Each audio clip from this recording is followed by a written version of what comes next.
আমরা কেউই তাকে হত্যা করিনি, অথচ আমরা সবাই মিলে তাকে একটু একটু করে মৃত্যুর দিকে এগিয়ে দিয়েছি। আমরা ভুলে গেলাম যে আমাদের মতো তারও একটা মন আছে, সেখানে অপমান, লাঞ্ছনা, বেদনা সবকিছু আঘাত করে, সবকিছু স্পর্শ করে। মেয়েটি অ্যাসিড খেয়ে মারা গেছে, পারো তাকে তোমরা ফিরিয়ে আনতে?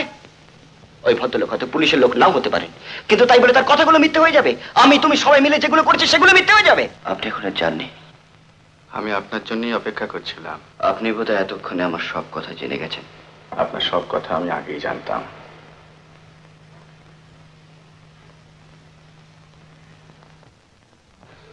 মেয়েটি কিন্তু আপনাকেই আশ্রয় করে বাঁচতে চেয়েছিল তাপসবাবু, কিন্তু আপনি তাকে... প্লিজ, আপনি যদি জানতেন তারপর থেকে প্রতি মুহূর্তে আমি কি বিবেক যন্ত্রণা ভোগ করেছি। আমি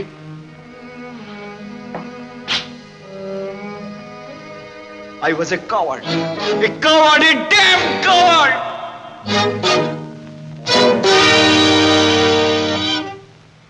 তাপস, আমার সব কথা তো শুনেছো মা, তুমি আমায় ক্ষমা।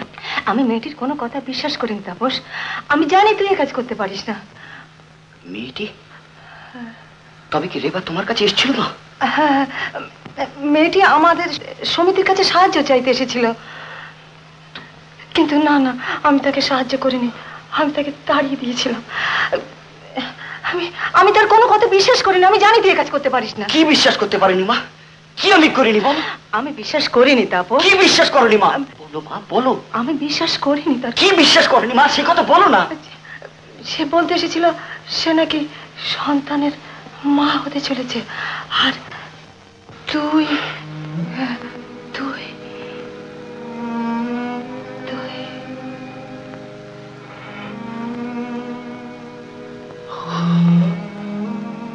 তাই তুমি ওকে তাড়িয়ে দিয়েছিলে মা? তুমি কি করলে মা? তুমি কি করলে? নিজের সন্তানকে বাঁচাতে গিয়ে একটা নির্দোষ প্রাণকে তুমি তুমি কি করলে মা? তুমি কি করলে?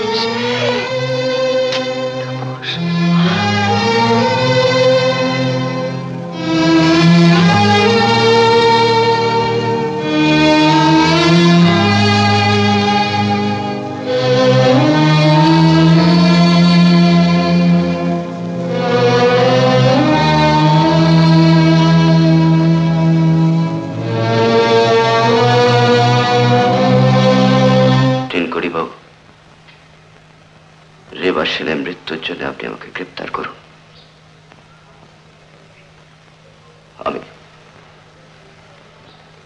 আমি তাকে হত্যা করেছি। না তাপস বাবু, ঠিক আপনি তাকে হত্যা করেননি।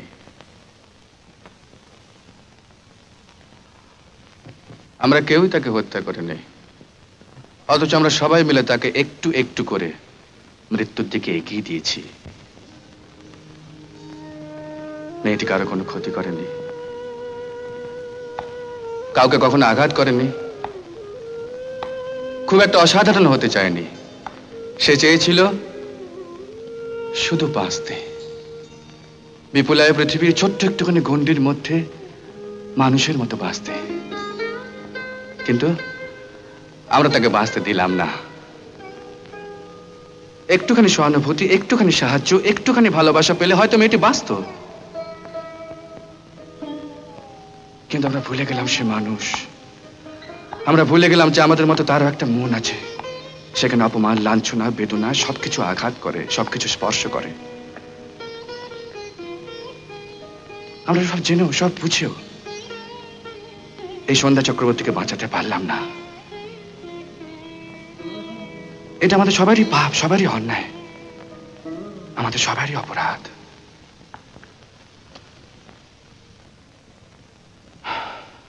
Good bye, good night.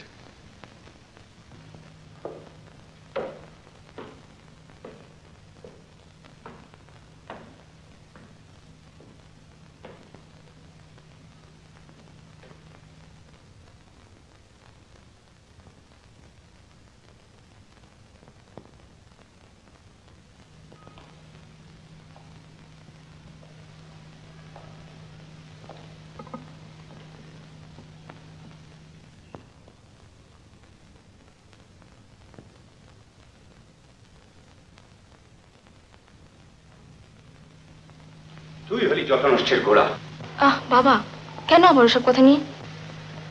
বুঝতে পারছিস কি সর্বনষ্ট হয়ে গেল? ইলেকশনে আমার আর কোনো চান্সই রইল না। কালই কাগজে কাগজে স্ক্যান্ডেল বেরিয়ে যাবে।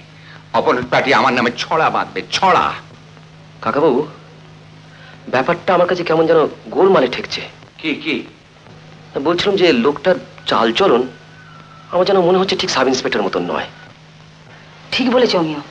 লোকটার কথাবার্তার ধরন শুনে মনে হয় যেন আবার লাট সাহেব। লোকটা সত্যি পুলিশের লোক তো? হ্যাঁ, তাই তো।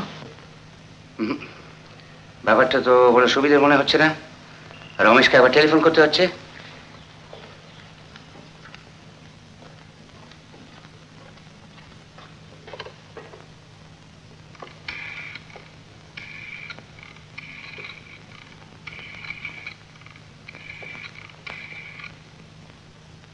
কে রমেশ নাকি?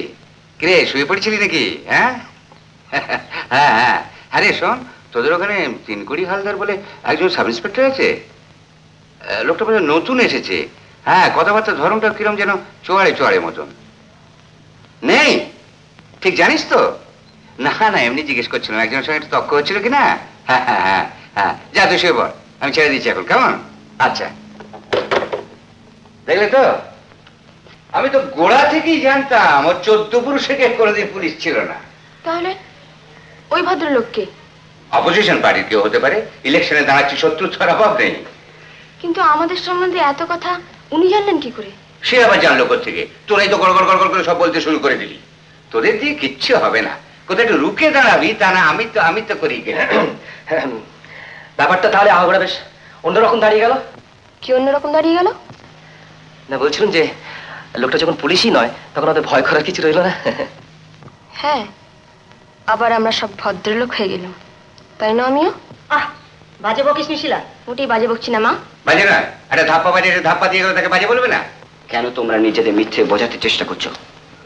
মেয়েটি অ্যাসিড খেয়ে মারা গেছে, পারো তাকে তোমরা ফিরিয়ে আনতে? ওই ভদ্রলোক হয়তো পুলিশের লোক নাও হতে পারেন, কিন্তু তাই বলে তার কথাগুলো মিথ্যে হয়ে যাবে? আমি তুমি সবাই মিলে যেগুলো করছি সেগুলো মিথ্যে হয়ে যাবে? কিন্তু মেয়েটি যে সত্যি সত্যি সুইসাইড করেছে তার কোনো প্রমাণ আছে কি? কি বলতে চাও তুমি? আমি বলতে চাই যে ওই পুলিশ লোকটা যখন মিথ্যে, তখন তার গল্পটা মিথ্যে হবে না কেন? রাইট, আমার তো মনে হয় সমস্ত ব্যাপারটা একটা সাজানো ধাপ্পা। আচ্ছা, আমি মর্গে টেলিফোন করে দেখছি। হ্যালো, দেখুন, বিশেষ দরকারে পড়ে এত রাত্রে আপনাদের ফোন করছি, কিছু মনে করবেন না। সন্ধ্যা চক্রবর্তী বলে একটি মেয়ে, আর সন্ধ্যার পর কি আপনাদের ওখানে অ্যাডমিটেড হয়েছে? Suicide, carbonic acid case. নামটা ঝর্ণা রায় কিংবা রেবসন হতে পারে, দেখবেন।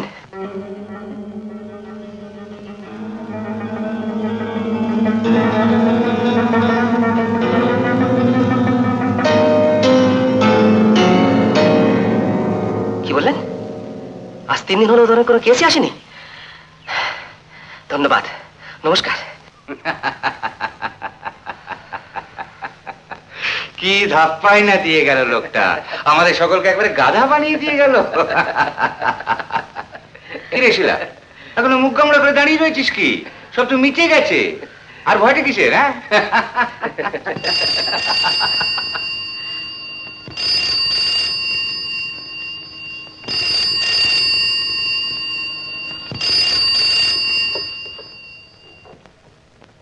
হ্যালো, হ্যাঁ আমি চন্দ্রমাধব সেন। হ্যাঁ, হোয়াট? আমি থানা থেকে বলছি।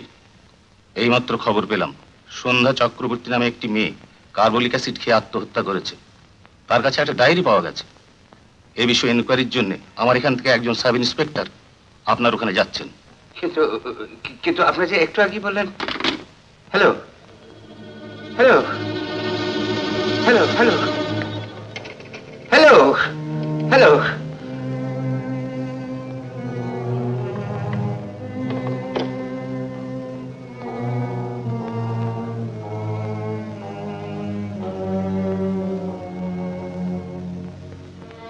থানা থেকে বললে সন্ধ্যা চক্রবর্তী নামে একটি মেয়ে সুইসাইড করেছে, আর থানা থেকে একজন সাব ইন্সপেক্টর এখানে আসছে এনকোয়ারিতে।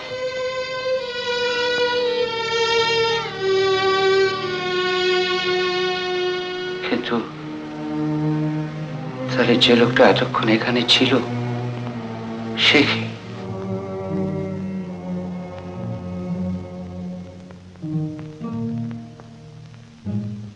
আমি জানি তিনকড়ি হালদার কি। তিনকড়ি হালদার হলো আমাদের বিবেক। এসেছিল আমাদের আসল পরিচয়টুকু জানিয়ে দিতে।